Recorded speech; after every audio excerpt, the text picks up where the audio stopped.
Hola oyentes de Radio Sefarad y bienvenidos nuevamente a Milim, la historia de las diásporas con Alicia Benmergui. ¿Qué tal, Alicia? Bien, acá siempre trabajando en historia, que me resulta por lo menos a mí de lo más entretenido y a veces te diría hasta divertido.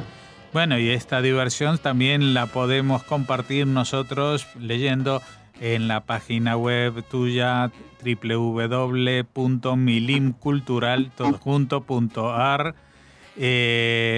Y si también le interesa, puede recibir cada 2 semanas en el correo electrónico un newsletter, un boletín sobre historias de la historia judía, suscribiéndose a través de cultural@arnet.com.ar. Dicho lo cual, pasamos o seguimos con este gran capítulo dedicado al exilio sefardí, es decir, lo que pasa después de la expulsión de los judíos que habitaban en Sefarad. Hablamos de su dispersión en Europa Occidental, hablamos de su presencia en el Imperio Otomano y hoy vamos a hablar de su presencia en donde se supone que no estaban, en Europa Oriental. Sí, tal cual, generalmente nunca se asocia, o habitualmente no se asocia los sefaradí con Europa Oriental. Casualmente el otro día tuve así un pequeño debate con otro historiador y me decía qué es lo que define los sefaradí. Y le dije, bueno, lo múltiple y diverso, exactamente como en el judaísmo ashkenazí, porque son muchos siglos de dispersión en muchos lugares diferentes y no hay una sola. Sí, hay ciertos ritos, ciertas cosas, pero hay en esa larga diáspora de los judíos sefaradim conservaron rasgos propios, pero bueno, diversos por todos los lugares en los que tuvieron que andar, refugiarse y toda esa historia. Entonces vamos a contar un poco qué pasaba con estos judíos sefaradíes. Los judíos sefaradíes, los más numerosos, lo sabemos, fueron los que residieron en el Imperio Otomano. Por supuesto estaban los otros, los conversos, aquellos que tantas veces dijimos y mandamos textos, los que constituyeron la Anasao, esos que estuvieron en tantos lugares diferentes de Europa y de América. Y cuando hablo de ellos, estoy hablando de los que eran falsos conversos, los que tenían hacia el interior de su sociedad y de su identidad su condición judía recuperada en la mayor parte de los casos, pero con una identidad judía. Hubo otros conversos sinceros que mantenían lazos de parentesco con estos judíos de la nación, pero bueno, esa fue una de las formas del judaísmo. Lo que dicen los textos de historia es que los judíos de Turquía y los sefaradíes, yo diría que la mayor parte de ellos sefaradíes, pero también habla de los romaniotas, dice que había una gran cantidad de población judía. Es muy interesante esto, de judíos italianos, de judíos romaniotas, de judíos sefaradíes, también se llamaba sefaradíes a los judíos persas y a los judíos de Medio Oriente que se dedicaban al comercio, pero los que participaban más en el comercio a larga distancia fueron estos judíos sefaradíes y sobre todo los que tuvieron que ver también con los negocios de José Nasí, el sobrino y el socio también de doña Gracia Méndez. Estamos hablando entonces del siglo XVI. Esto es muy importante. Y también, ¿por qué no? A mí me parece que cuando hablamos de historia, y la historia que yo enseño es más que nada divulgación para despertar la curiosidad y las ganas de saber en la gente, porque en este espacio que tan generosamente vos y Radio Sefarad le dan a la historia, o lo que yo hago aquí en Lamia, no son cursos de historia académicos, pero lo que le están contando a la gente es lo que habitualmente no se sabe o no se cuenta. Y entonces una de las cosas importantes que la gente debe saber, que a orillas del Mar Negro, en la Edad Media, hubo establecidas distintas colonias de mercaderes, y de mercaderes genoveses, catalanes, de distinto origen y practicaban el comercio a larga distancia, ¿sí? Ahí en el Mar Negro, de donde provienen las familias de gran parte de nosotros, de los judíos ashkenazí. Y hasta ahí también llegaban en el comercio los judíos sefaradíes estos. Y es muy interesante porque lo que uno logra saber y darse cuenta es cómo ellos circulaban por el mar, iban al Mar Negro, compraban o hacían cosas, negocios, llegaron hasta los Balcanes y al Imperio Otomano en los siglos XVI y XVII, muchos de ellos, otros ya estaban establecidos, y circulaban desde Salónica y Estambul y llegaban hasta Cracovia, Leipzig y Frankfurt. Había comercio de distintas cosas, de harina, de madera, de cueros, pieles, también de esclavos, y bueno, circulaban donde ya estaban instaladas gran parte de los judíos que se llamaron después Ashkenazim, o sí, para diferenciar ambos grupos.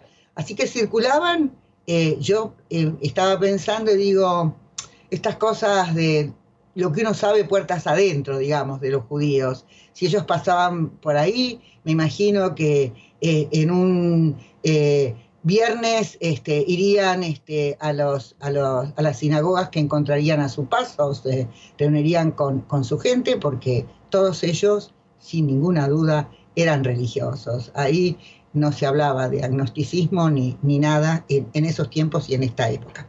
Y era un comercio a larga distancia que conectaba el Mar Negro con el Mar del Norte y también con los puertos creo que es del Báltico, porque Gdansk, ¿dónde queda? En el norte de Polonia. Sí. Ellos llegaban también a Gdansk y circulaban por unas rutas muy extensas y muy largas. Viajaban desde el Egeo a través de Belgrado y de Budapest, más que Pest, de Buda, una de las ciudades de lo que hoy en día es Hungría, y después iban hasta Pressburg, que eso es Bratislava, así que andaban por numerosas ciudades donde había pequeñas, y también Cracovia, donde había comunidades. Bueno, Cracovia tenía una población judía importante.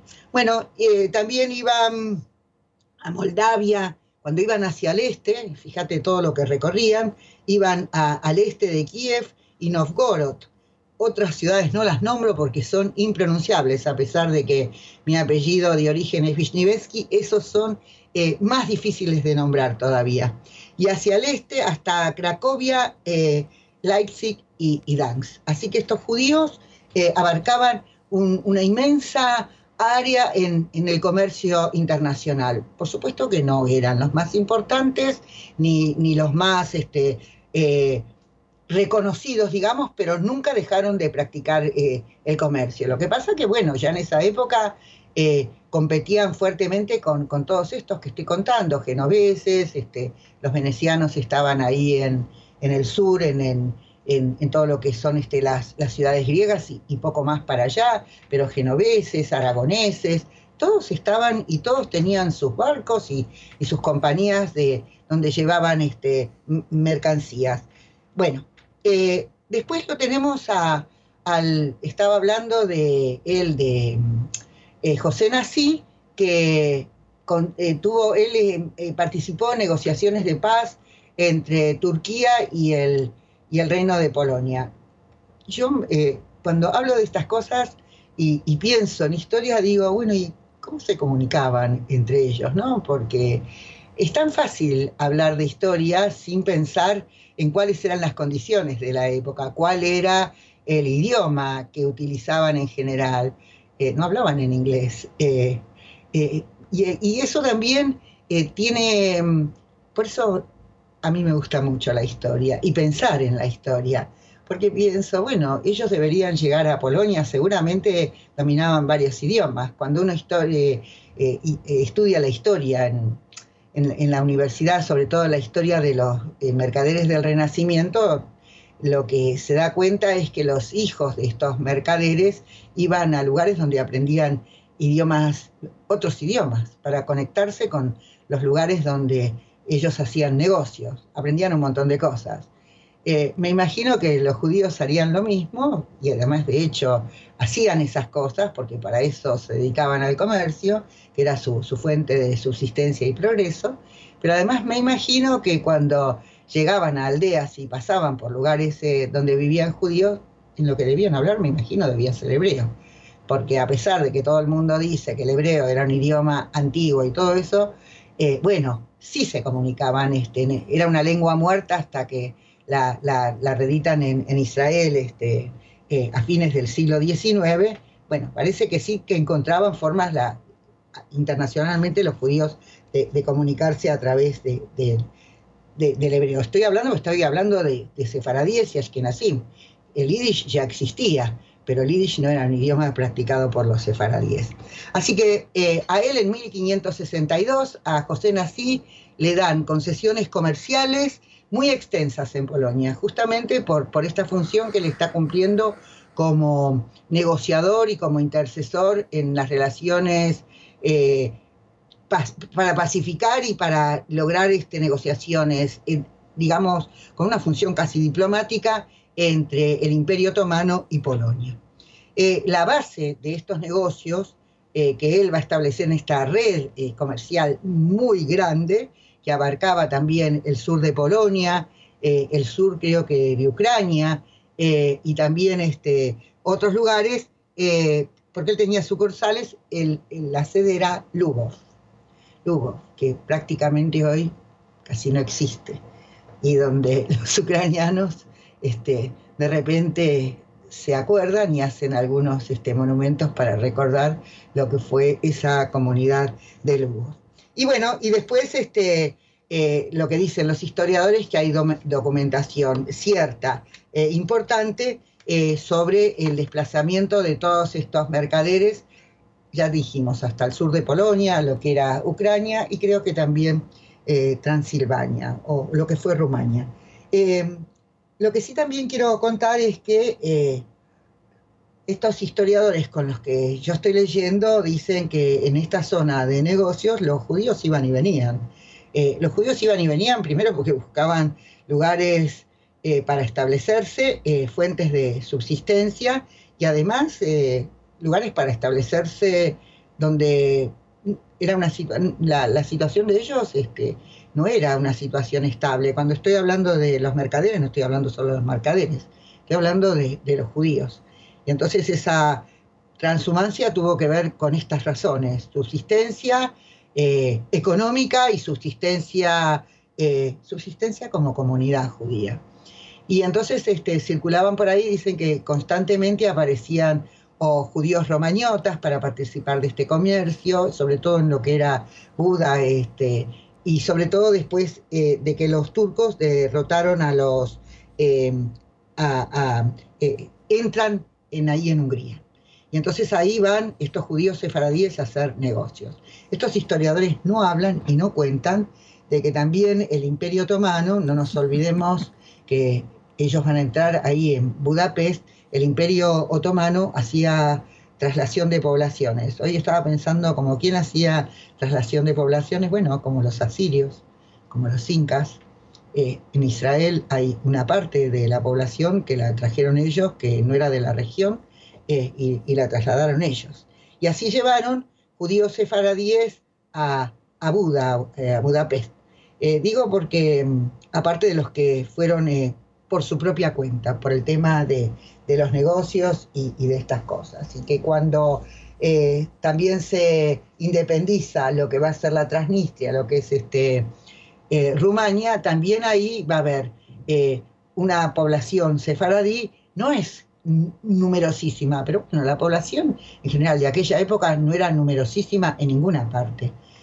Siempre me acuerdo que cuando estudié la historia de España, una de las cosas que se hablaba era que las poblaciones eran escasas, cuando se habla de una ciudad no podemos pensar en megaciudades como existen ahora, o una población enorme o muy numerosa. Así que en proporción los judíos también tenían que ser una población no demasiado importante, y menos estos judíos sefaradíes que los historiadores que yo estuve leyendo dicen que eran una población marginal dentro de lo que era Europa del Este. Pero lo cierto es que, bueno, se van a establecer en Rumania, y también el otro lugar donde estos judíos sefaradíes van a estar es también en Bulgaria. Digo porque además de lo que es toda la zona de lo que fue Yugoslavia, de lo que fue Bosnia, de lo que fue todo eso, hubo una población sefaradí importante.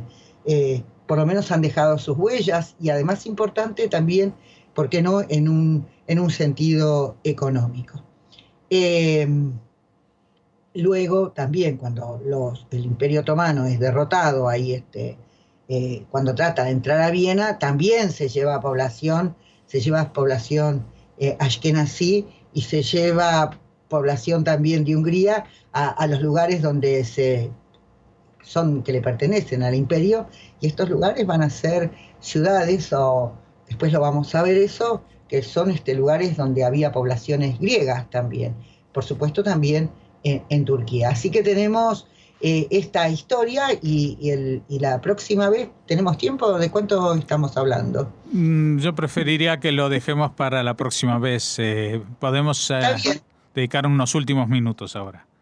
Está bien, porque el lugar donde estos judíos se van a establecer, estos judíos sefaradíes, va a ser una población sefaradí, va a ser en Zamość, una ciudad polaca, donde esa población original fue mayoritariamente sefaradí. Yo no sé si los sefaradíes lo saben. Y por otro lado, cuando se habla de judíos de ojos oscuros, y grandes, y pelo negro y crespo, tiene que ver con lo que le quitó cuando le quitan al Imperio Otomano lo que es Crimea, y entonces ahí también vivían judíos sefaradíes. Lo que pasa es que hay que tener cuidado con los prejuicios, mucho cuidado cuando uno habla de historia, de la gente, de las cuestiones étnicas y todo eso. Porque como yo te dije una vez, cuando estuve en Israel, dije, y tantos árabes rubios y de ojos celestes. Yo tengo amigos de origen sirio, que no son judíos, que son de piel muy blanca, de ojos celestes, y con los judíos sefaradíes pasa lo mismo. No siempre ser sefaradí significa tener ojos negros, grandes, sí, es el tipo habitual, pero también blanquitas, de ojos celestes como faroles y todo eso, y de pelo rubio también existen. Así que, bueno, eso lo vamos a seguir contando en la próxima vez cuando nos encontremos para hablar de los judíos de Samos. Pero bueno, esto es como para que la gente piense, cuando uno piensa en Polonia y todas esas regiones, las piensa como lugares cerrados donde el intercambio y las diferentes poblaciones no existieron, y sí, y por dónde anduvieron estos mercaderes europeos, cuán lejos llegaron y a qué se dedicaron. De eso, bueno, entonces vamos a seguir hablando en nuestras próximas charlas. Muy bien. Si sea bien. Pues lo único que nos queda antes de despedirnos es recordar a los oyentes la página web www.milimcultural.com.ar y la dirección para suscribirse al boletín cultural@arnet.com.ar. Por supuesto, dentro de 2 semanas es la cita, así que muchas gracias, Alicia, y te esperamos.